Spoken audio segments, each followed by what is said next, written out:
Os cientistas acreditam que, devido ao tamanho do nosso cérebro, temos habilidade de aprender esses comportamentos complexos. Mas creio que deveriam refrear um pouco seu entusiasmo em relação a essa teoria, já que os cetáceos, como os golfinhos, por exemplo, têm uma área cerebral bem maior dentro de seu crânio. As descobertas do neurologista britânico Dr. John Lorber, publicadas em um artigo na Science em 1980, sobre o título "Será que o cérebro é mesmo necessário?", questionam a noção de que o tamanho do cérebro é o fator mais importante para a inteligência humana.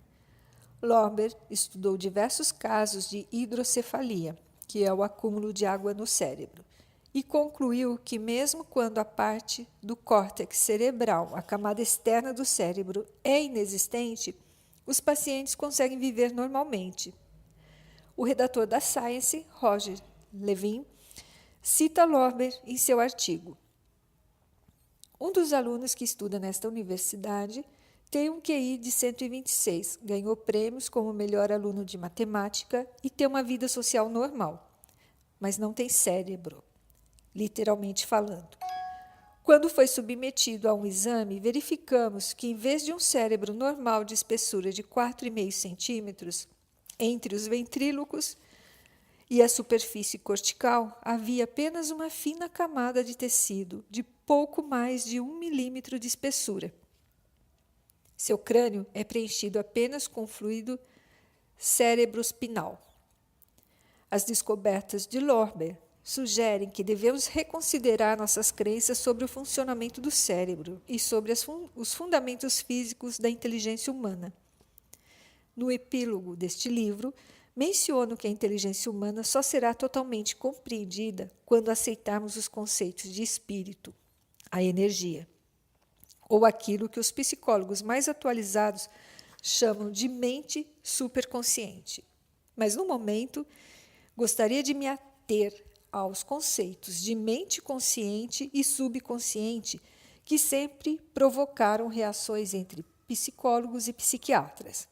O que quero mostrar é a base biológica da paternidade consciente e os métodos de cura psicológica baseados em energia.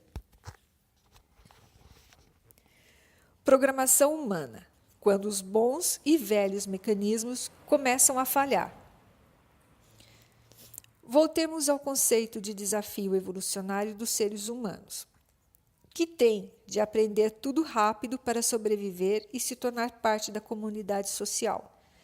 A evolução nos presenteou com a habilidade de absorver um número inimaginável de comportamentos e crenças em nosso sistema de memória.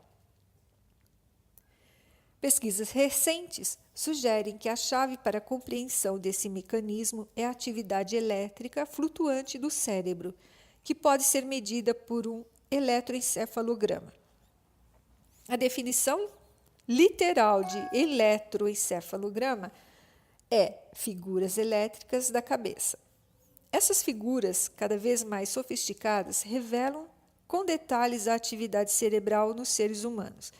Tanto adultos quanto crianças apresentam EEG com variação entre ondas de frequência mais baixa, chamadas delta, as mais altas, chamada beta.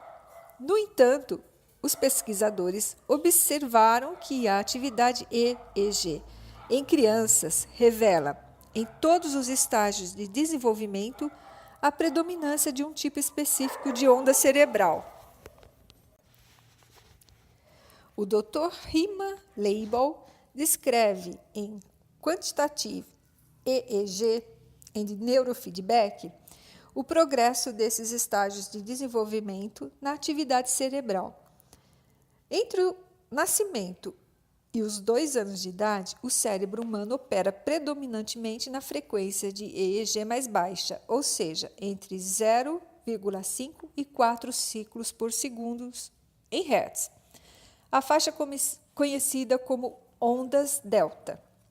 Embora essa seja sua faixa predominante, os bebês ocasionalmente apresentam momentos de atividade cerebral mais alta. Crianças começam a entrar em níveis de atividade EEG mais altos com o chamado teta entre 4 e 8 Hz com mais frequência e durante períodos mais longos entre os 2 e os 6 anos de idade. Os hipnoterapeutas conseguem fazer com que a atividade cerebral de seus pacientes atinja delta e teta por essas faixas de baixa frequência, permite que eles entrem em um estado mental mais sugestionável e programável. Isso nos ajuda a entender como as crianças, cujo cérebro opera na mesma faixa de frequência entre o nascimento e os 6 anos de idade, pode armazenar um volume fantástico de informações que precisam para se adaptar e sobreviver ao ambiente. A habilidade de processar uma vasta quantidade de informações demonstra haver uma adaptação neurológica importante para facilitar esse intenso processo de enculturamento. O ambiente humano e a convivência social exigem e causam mudanças tão rápidas que não adiantaria transmitir comportamentos culturais por meio de instintos geneticamente programados. As crianças pequenas observam o ambiente e absorvem a sabedoria do mundo, fornecidas por seus pais, diretamente em seu sistema de memória subconsciente. Como resultado, passam a ter os mesmos comportamentos e crenças deles. Os pesquisadores do Instituto de Pesquisas de Primatas, na Universidade de Kyoto, descobriram que os bebês chimpanzés também aprendem a observar a mãe. Os pesquisadores ensinaram uma mãe chimpanzé a identificar letras japonesas de cores diferentes. Quando a letra de uma cor específica era mostrada em uma tela de computador, a chimpanzé aprendeu a escolhê-la entre uma gama de cores. Quando escolhia a cor certa, recebia uma moeda, que introduzia em uma máquina e ganhava uma fruta. Ao longo de todo o processo de treinamento, seu bebê permanecia perto dela. Para a surpresa dos pesquisadores, um dia, enquanto a mãe estava tirando a fruta da máquina com a moeda, o filhote foi até o computador. Quando as letras coloridas surgiram na tela, ele escolheu o item correto, recebeu a moeda e foi até a máquina para pegar uma fruta. Isso os levou a concluir que as crianças podem absorver as habilidades mais complexas apenas por meio da observação, sem necessidade de serem ensinadas diretamente pelos pais. Tá aí, né? Porque pais têm que tomar tanto cuidado com aquilo que transmitem aos filhos. Em nós humanos, os comportamentos básicos, crenças e atitudes dos pais também são incorporados às redes sinápticas de nossa mente subconsciente e, uma vez que passam a fazer parte de nós, controlam nossa biologia pelo resto da vida, a menos que encontremos uma maneira de reprogramá-los. Se você duvida da sofisticação desse sistema, tente se lembrar da primeira vez em que seu filho disse um palavrão. Provavelmente você percebeu que a pronúncia, a entonação e até o contexto eram exatamente iguais aos seus quando xinga. Com um sistema tão preciso, imagine as consequências para uma criança que ouve dos pais frases do tipo: criança idiota, você não merece ganhar as coisas, não serve para nada, não devia ter nascido, ou é um fraco. Quando pais descuidados ou que não gostam dos filhos transmitem a eles esse tipo de mensagem, nem sempre têm consciência de que as informações são armazenadas na mente subconsciente das crianças, como fatos reais, da mesma maneira que os dados em um computador. Durante a primeira fase de desenvolvimento, a consciência da criança ainda não se desenvolveu o suficiente para filtrar ou identificar essas afirmações como algo que os pais disseram em um momento de raiva e que não são necessariamente características de seu eu. Mas uma vez dentro da mente subconsciente, elas passam a ser verdades que, inconscientemente, moldam o comportamento e o potencial da criança ao longo de toda a sua vida. À medida que crescemos, nos tornamos menos suscetíveis à programação externa, pois atingimos a frequência cerebral alfa, entre 8 e 12 Hz. A atividade alfa é mantida no período de consciência tranquila, Enquanto a maior parte de nossos sentidos, como a visão, a audição e o olfato, captam o mundo externo, a consciência é um órgão sensor e se comporta como um espelho, refletindo o trabalho da comunidade celular do corpo. É a chamada consciência do eu. Quando a criança atinge 12 anos, seu EEG começa a mostrar períodos mais longos de uma frequência ainda mais alta chamada ondas beta, que vai de 12 a 35 Hz. O estado beta do cérebro se caracteriza pela consciência ativa ou concentrada, a mesma que você está utilizando ao ler este livro ou ouvir esse áudio. Essa frequência é predominante em momentos de alto desempenho, como dos pilotos no momento em que estão pousando um avião ou um tenista quando está fazendo uma jogada que pode definir uma partida. Quando a criança passa para a adolescência, sua mente subconsciente está saturada de informações como o seu modo de andar, a consciência de que jamais será alguém na vida ou a noção de que pode obter tudo o que almejar. Depende do incentivo ou do tratamento que recebeu dos pais até aquele momento.